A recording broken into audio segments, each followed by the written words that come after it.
All right, hello everyone. Today I'd like to discuss Marshal G.S. Hodgson, who authored the seminal book in 3 volumes, The Venture of Islam. Now, as you can see from the dates of his life, he unfortunately passed away quite young and did not actually complete the book, and the book was only published posthumously, with the 3rd volume had to be um, more or less ghostwritten by another scholar. Obviously, he was dead and couldn't write it on the basis of ghostwritten on the basis of his notes. But Hodgson is important for a couple of reasons. The first is the writing The Venture of Islam, first of all, and some of the ideas in it that we will talk about in this video. And secondly is his creation of the concept of the Islamicate, which is not without its critics, and I'll discuss that a little bit as well. But he put forward a framework of understanding the Islamic world that would include not just Muslims or Islam as a religion, but all of the different cultural expressions that and groups that sprang up within that. So that would include like, for example, Armenian Christians in the Ottoman Empire, or Copts in Fatimid Egypt, something like that. That not Muslims themselves, but they are part of this kind of cultural fabric, let's say, in their own way.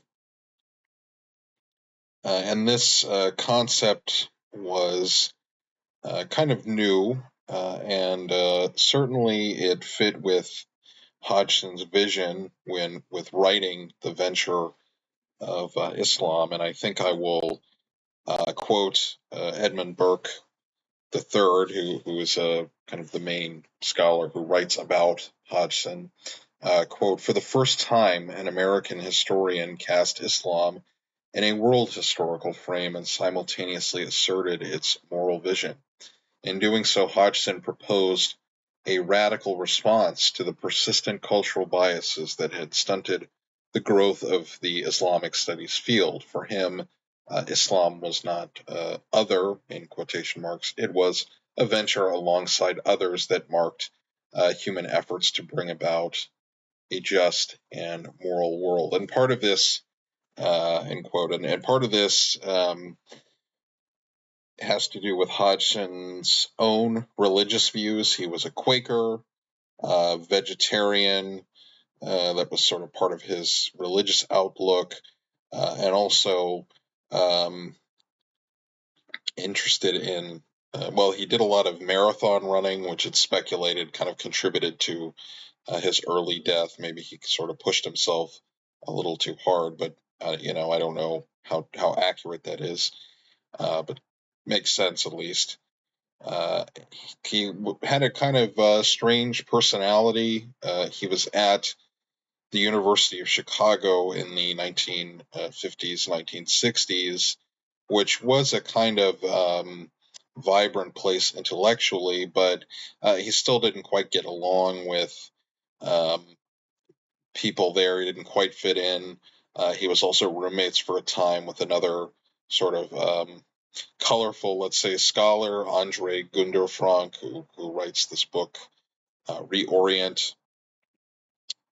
But at any rate, uh, Hodgson's venture is a complete history of the Islamic world up to the present, but it really shines in the first 2 volumes, um, where he outlines Islam not just emerging from sort of Muhammad and his sort of his revelation and that sort of thing, but he goes back before this. This is the first chapter of the first volume. He talks about this axial age, and he makes a case that a lot of the tendencies that were reflected in Islamic civilizations were present even, in very ancient, antique, Mesopotamia, for example, and ancient, kind of greater Syria, that sort of thing. Which, that could probably be debated, but I think where Hodgson uh, is going with that is he's trying to cast the Islamic world in a sort of even longer tradition that predates the, sort of the formal foundation of the religion itself and the sort of early caliphates. And he does a lot with in the book. Generally, he brings in literature to analyze certain things. He had a pretty unique at that time focus on the role of Sufism and mysticism in Islam and what that means for kind of these historical societies. And now that I've kind of discussed sort of Hodgson generally, maybe now I'll talk about his career and what he, what how he ended up being known as the author of these three volumes, which he didn't sort of set out to do that necessarily. So, in the late 1940s, he studied at the University of Chicago, and as I alluded to, he was not really in the mold of what kind of Oriental studies had been at that time, which was really mostly philologically oriented. You do have people that are more like kind of true historians, people like Vasily Bartold, for example, and others. But it was very much similar to the way Greek and Latin were studied. And just to be transparent, I think there's a lot of merit to that approach. We have to know how to read the sources, and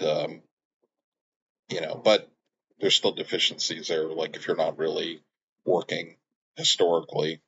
But anyway, uh, Hodgson had the linguistic knowledge, but he had a historian's mind. He wanted to think about these texts not just as sort of literary projects, but as part of kind of a broader historical moment. His first book is The Order of Assassins, The Struggle of the Early Nizari Ismailis Against the Islamic World. This was a pretty groundbreaking book when it was published, because this is the sort of the Order of Assassins that's kind of shrouded in a lot of romanticism. But Hodgson was the first scholar to work on it in a long time. I believe the only work before that was something by Joseph von Hammer Purgstall, who was in the 18th century, so quite a time removed. And he demonstrated that he understood the kind of political, not just the sort of political currents of the Abbasid world, but also the religious outlook of the Nizari Ismailis, and how they fit into that kind of picture. And before his death, he was working on a second book that was probably had to do with Shiism, and the sort of issue of sectarianism in the Islamic world, which is suggested by his an article he published. How did the early Shia become sectarian?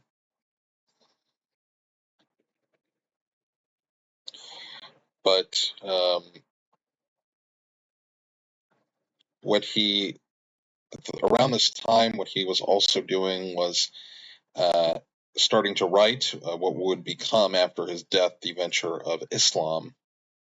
And it's in 3 volumes because this was and perhaps maybe it still is, kind of the way the University of Chicago structures courses, where you have 3 quarters. So the idea is, you read volume 1 for the first quarter, or volume 2 for the second quarter, and the third volume in the final quarter, kind of completing the course cycle.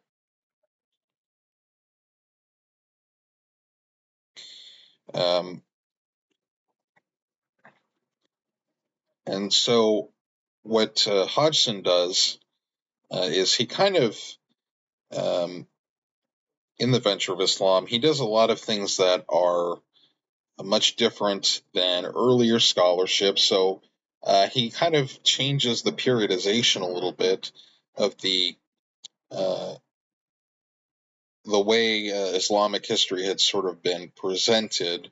So you have a kind of, in the old way of looking at it, and this is a lot of this comes from the sources, so this isn't completely an imposition, but you have there's this sort of classical age where you have this sort of emergence of Muhammad, and then the Umayyad and then Abbasid caliphates, and then you have the Mongols destroy the Abbasid Caliphate in 1258, and then that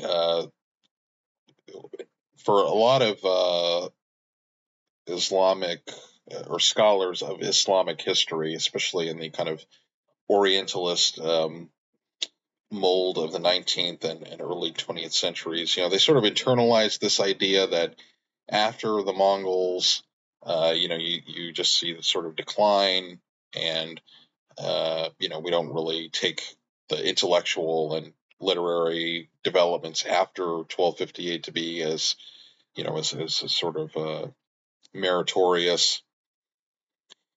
But what Hodgson does instead is he divides it into 3. So the first phase, and this corresponds to each volume, he has the classical age of the caliphate, so this is 608 to 945 AD. And then the second volume, and this is where he was pretty kind of path-breaking.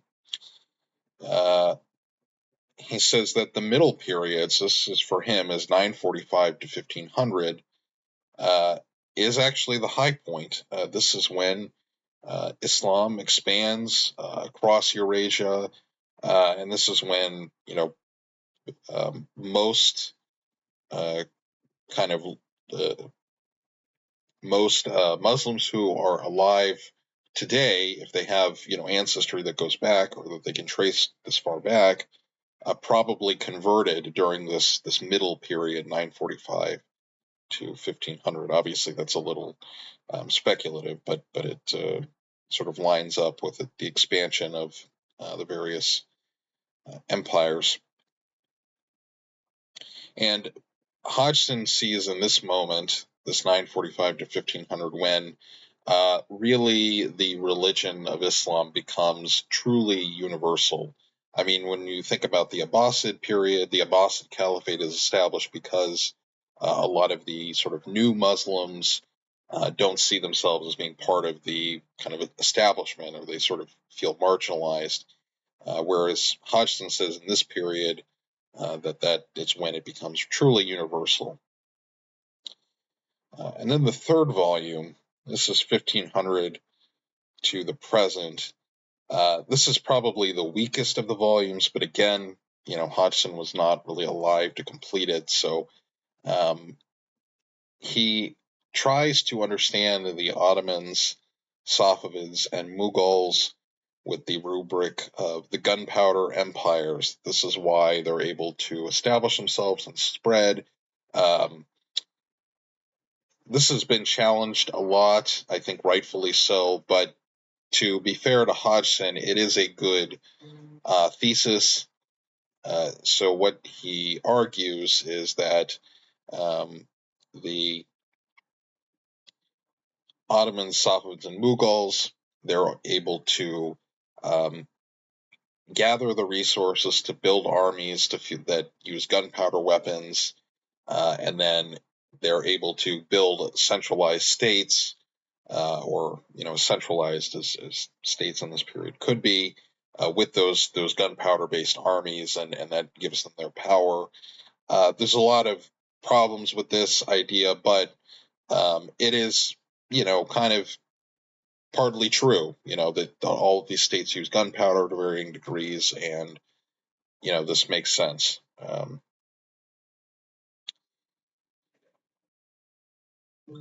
And why is the periodization important? This may seem kind of dry of how historians divide up time, or a sort of purely kind of academic question, but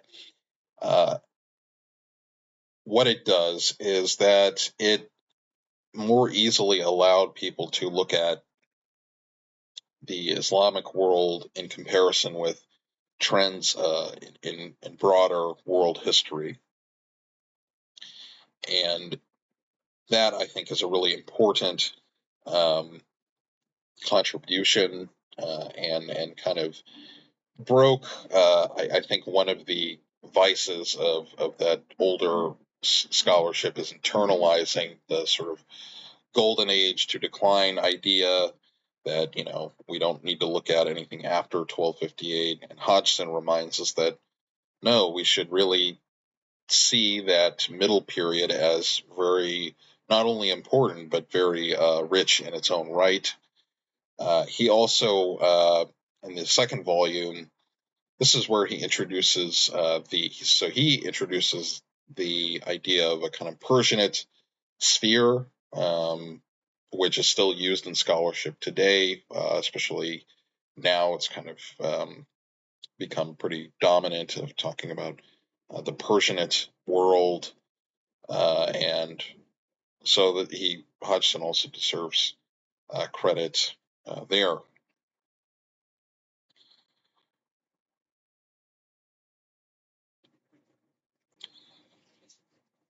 And this was, especially in the 1950s, a kind of pretty pioneering approach, as I've kind of mentioned already. This was uh, placing the sort of the venture of Islam as a part of the bigger human story, whereas other textbooks in this period uh, tend to, and even many world history textbooks today still do this, they tend to sort of silo off um, different cultures, and you don't really get an idea of how this all sort of fits together.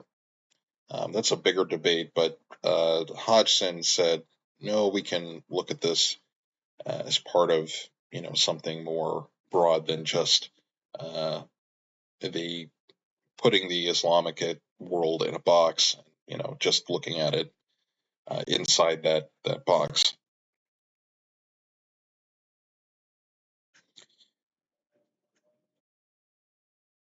Hodgson did have some other kind of ideas that maybe we could agree or disagree with, but certainly I think makes him an interesting thinker. He was pretty moralist in his approach, very pacifistic, um, and believed in wanting to kind of speak truth to power, and this was related to his Quaker religion, um, and that informed his perspective on the venture of Islam. Although it's not a kind of, I would say that if you read the venture of Islam, this is not sort of a preachy kind of book, but this Hodgson's personal philosophy does inform it, a great deal, as anyone would have.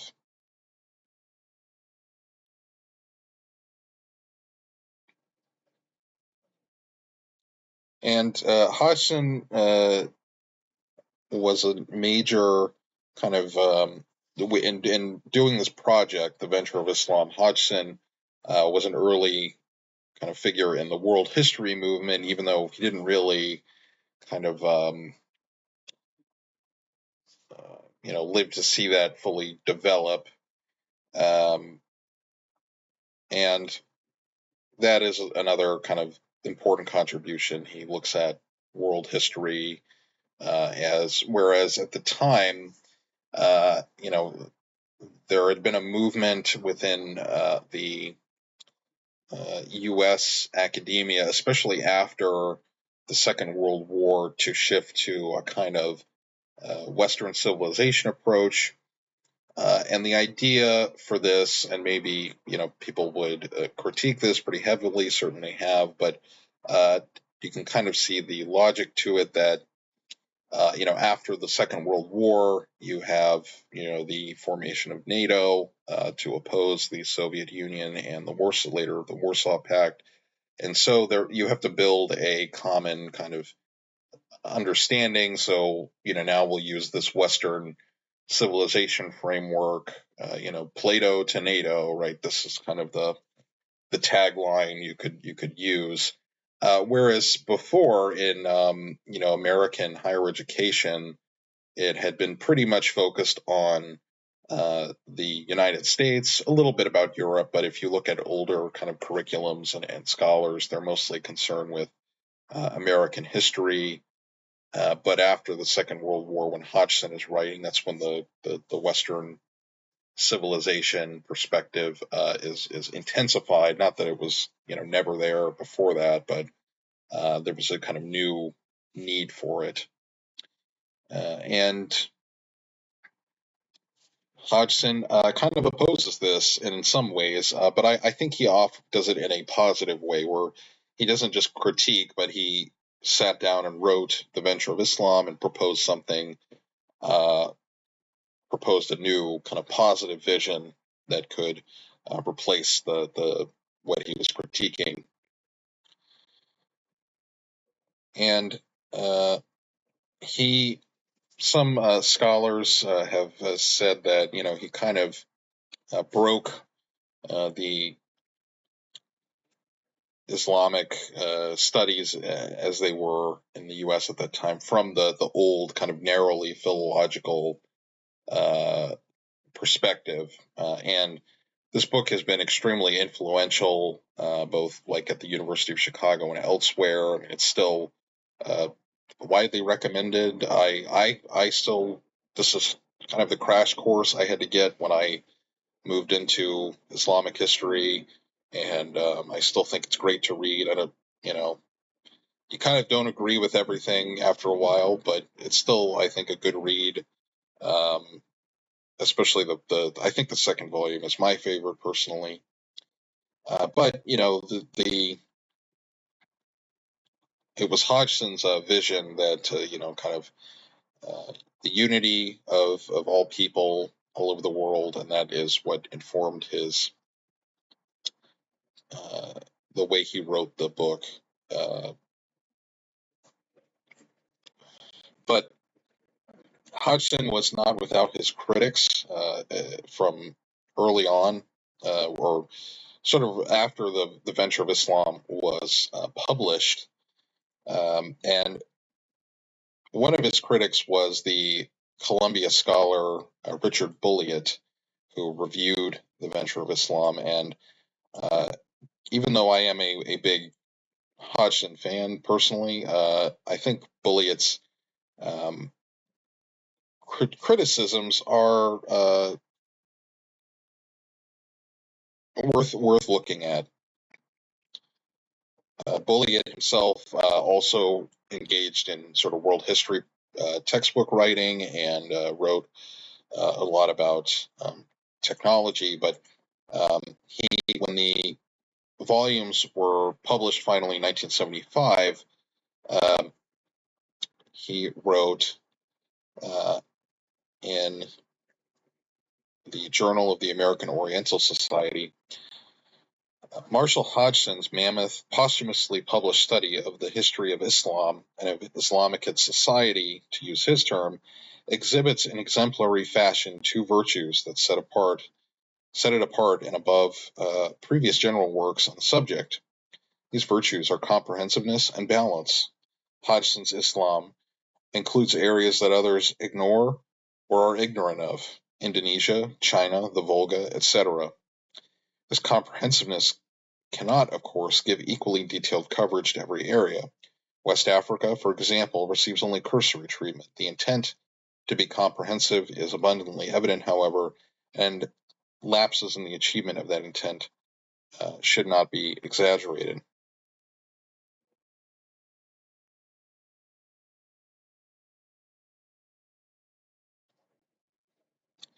And Bulliet's other criticism was, or his other compliment to the book, I should say, was that Hodgson, even though he was broadly speaking kind of an intellectual historian, he did deal a lot with economic and social history, and Hodgson does sort of neglect political history in these volumes, but I think that's doesn't really ruin the book overall. But at any rate, what Bulliet goes on to say is that in conversation once, Marshal Hodgson told this reviewer that the study of Islamic history is essentially the study of the works of the great European Orientalists. To a distressing degree, the venture of Islam appears to be a working out of some sort of love-hate attitude toward the European Orientalist tradition. The introduction of the book is largely a sermon, disguised as a discussion of historiography and historical methodology on the text that heretofore the study of Islam has been badly distorted by Eurocentrism and the pre-commitments of non-Muslim scholars. Hodgson is not naive on the subject. He is fully, almost painfully aware of the dilemmas of studying one religious culture from a personal base in another. In the working out of his own approach to Islam, he is continually mindful of the subtle nature of bias and its insidious effects. Nevertheless, his footnotes, which are often as not filled with highly critical comments upon the writings of Western Orientalists, clearly demonstrate his own heavy dependence upon the Western Orientalist tradition for ideas and hypotheses. No more than a handful of works in Middle Eastern languages or of Western publications outside that tradition are referred to in the entire 3 volumes, although Orientalist works in Dutch and other European languages that are less commonly known, then Arabic, Persian, and Turkish are freely cited. Moreover, the volume-ending bibliographies include comparatively few of the available works translated from Middle Eastern languages. In short, there is a viewpoint from which the venture of Islam appears to be a highly personalized and grand synthesis of the Western Orientalist tradition by someone who feels that tradition to be plagued by very serious faults. The work is not a new departure from the old position, but a critical summary of it. It may indeed be the final serious summary of it that will ever be attempted. So Bulliet is pretty critical of Hodgson, and I think if you read the book, you can kind of see where he's coming from. I don't think this is sort of baseless, and this is sort of where I think Hodgson is a kind of complicated thinker and complicated work, the venture of Islam, to kind of grapple with. But in defense of Hodgson, I would say, when he's writing in the 1950s and 1960s, probably the Orientalist scholarship was mainly what he had to work with in terms of sources. And he's also writing a synthetic work, which means, he's taking from the secondary literature and creating, a kind of grand sort of tome where you really cannot, deal in detail with a number of primary sources. You would probably go crazy if you tried that. But so that's defense of Hodgson, but we can kind of see the problem, right? If you're trying to attempt this and you're not working with the sources in the original language, that could also that is a fair critique.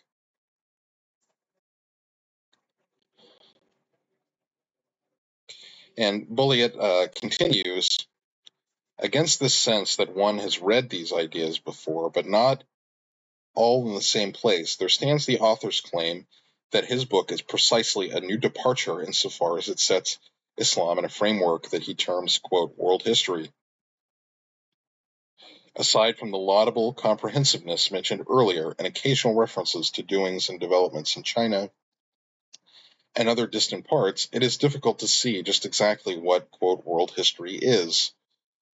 And as a side note, I would say that question is still with us today. I mean, I see the value in world history, but it also has a lot of problems.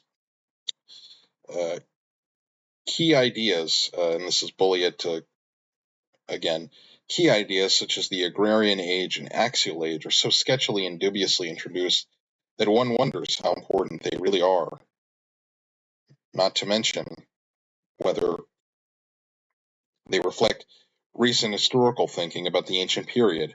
As for Hodgson's proposed periodization of Islamic history itself, primitive caliphal, high caliphal, early middle Islamic, later middle Islamic, gunpowder empires, modern technical, the underlying philosophy, world historical, in quotation marks, or otherwise, is quite obscure. Why do the first two periods find definition by a political institution, which continues incidentally throughout all six periods, and the last two periods by material technology? Why are the middle periods middle? Where are the terminological correlations that will enable the reader to see Islamic development in world historical perspective? In truth, this reviewer is not convinced that, quote, world history loomed as large in the author's consciousness as other historical conceptions. So, Bulliet is pretty rough toward the late Hodgson, and part of this is personal. Bulliet did a study with Hodgson and took one of his doctoral candidate exams under Hodgson, and the sense is that Bulliet and Hodgson did not really see eye to eye, so that may be informing this review. And Bulliet was a graduate student also at Harvard when Hodgson taught there, so that was sort of perhaps the genesis of this sort of disagreement. I think I'd like to sort of close with a few remarks. What do we make of Hodgson today? Is his approach still to be valued? I think so. I think The Venture of Islam is a tremendous work. And even if, we don't like all of the things that establishes or the concepts it uses necessarily, there is a kind of value in defining the conversation, even if we try to kind of argue against the definitions put forward by Hodgson. It's still a valuable kind of contribution to the historiography.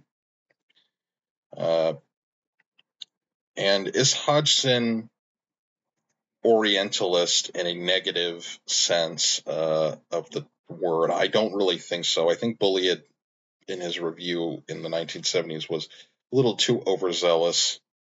I can certainly see where he's coming from, having read The Venture of Islam, especially kind of Hodgson's lack of precision in some of the terminology that he gets into in the review. But I don't really think Hodgson was the kind of caricature of an Orientalist that is kind of invoked even in serious scholarship today, of a kind of chauvinist who just wants to kind of sneer at the Islamic world or another culture or East Asian culture or something like that. I don't really see that in Hodgson. And I think he still deserves a lot of credit. Unfortunately, he passed away a bit too young, so we don't know how he would have developed in his later years. I mean, a lot of scholars publish a lot of their best work in their late years, so we don't know how that would have turned out. But ultimately, I think Hodgson is worth reading, worth discussing. Again, even if we don't agree with everything he sort of establishes. So I'd like to close out here. This is kind of a longer video, but I hope you liked it. Again, this is another, Hodgson might be someone I revisit again later, and maybe go into his life a little bit more. But this was more about his ideas and his contributions to scholarship and the kind of debate it generated. So thank you for watching, and I will talk to you in the next video.